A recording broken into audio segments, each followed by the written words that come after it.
Deuxième chose, les résistantes iraniennes sur sol irakien. Bien sûr, elles défendent notre et leur liberté. Elles sont la fierté de l'humanité, bien sûr.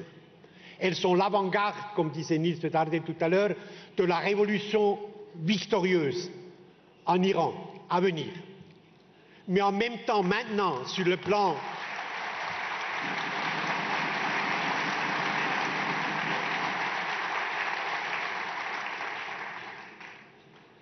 sur le plan purement juridique, formel, ils sont des requérants d'asile. Ils sont des requérants d'asile. Ils sont interrogés un à l'autre, il y a 2000 qui ont déjà passé, etc., etc. Ils sont des requérants d'asile. La Convention de 1951 des Nations Unies sur les réfugiés reconnaît comme requérants, ou plus tard comme réfugiés, ceux qui sont, 3 catégories seulement, ceux qui sont persécutés pour des raisons religieuses, persécutés pour des raisons ethniques ou persécutés pour leurs opinions politiques. C'est évidemment le cas des démocrates à Ashraf et à Liberty. C'est parce que politiquement, par leurs convictions, leurs analyses, le combat de toute leur vie, ils sont à l'opposé radical d'une dictature cléricale obscurantiste.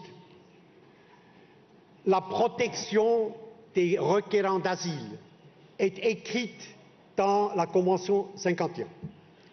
Hier, il y a un haut commissaire des réfugiés des Nations Unies, mais en même temps, il y a une haut commissaire adjointe, Mme Erika Feller, qui est, elle, spécifiquement chargée de la protection, des mécanismes de protection. Et hier, elle a parlé au Palais des Nations, devant le Conseil des droits de l'homme.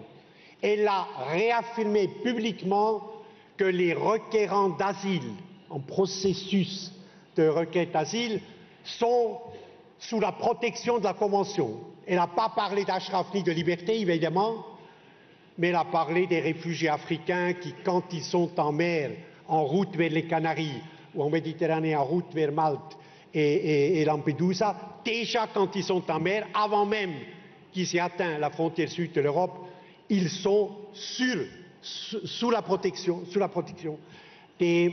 la Convention. Il faut une déclaration publique, claire, indiscutable du haut-commissaire pour les réfugiés des Nations Unies, affirmant le principe de protection pour les résistantes sur sol iranien, sur sol irakien. Mais je pense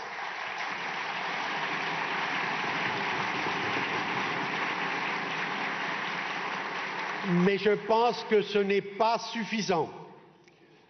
Le Haut-Commissariat, en effet, dans le système des Nations Unies, est une figure juridique tout à fait à part. Ce n'est pas une organisation spécialisée comme l'OMS, le BIT, etc., etc.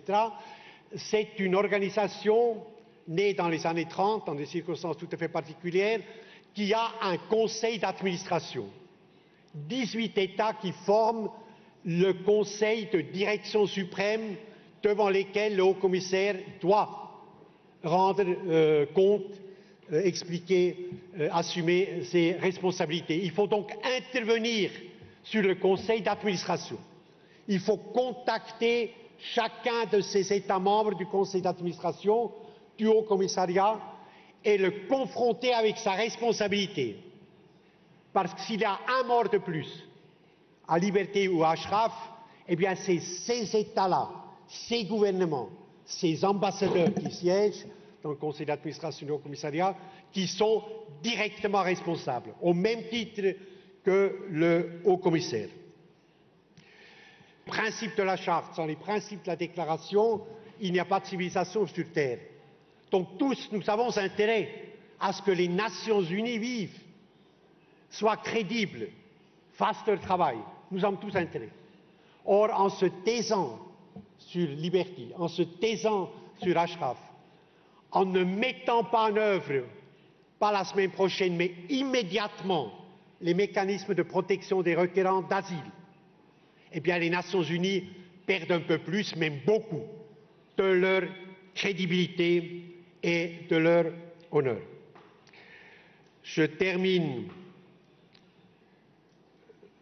par une remarque tout à fait personnelle. Bien sûr, nous discutons aujourd'hui et d'une façon très concrète, et j'aime beaucoup la façon très concrète qu'a Mme Rajavi de formuler des propositions immédiatement réalisables adressées à la communauté internationale.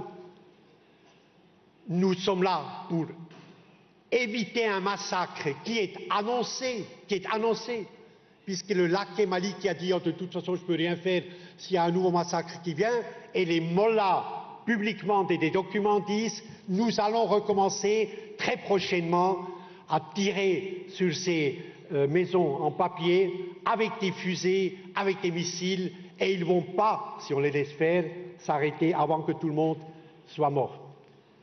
Il s'agit d'empêcher ça. Ma remarque personnelle est une remarque de gratitude profonde et d'admiration pour les résistantes et résistants iraniens sur le sol irakien. Ils sont les dépositaires de la dignité de l'humanité tout entière. Il faut qu'ils vivent pour conduire demain la révolution victorieuse en Iran. Je vous remercie.